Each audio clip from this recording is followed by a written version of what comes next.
Oi, dah lekat.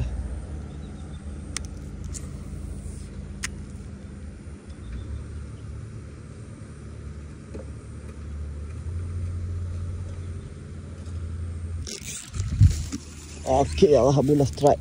Oh, itu dia strike menggunakan pakai ni worm hook daripada Tachi.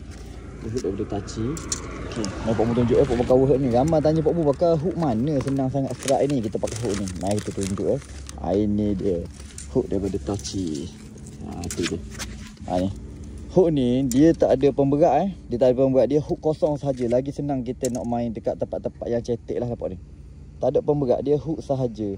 Jadi siapa nak senang strike tempat-tempat yang semok, yang heavy cover, tak payah pakai pemberat, nanti cepat sangkut, cepat cukai. Jadi pakai je worm hook daripada Tachi ni, red ball spike memang padu.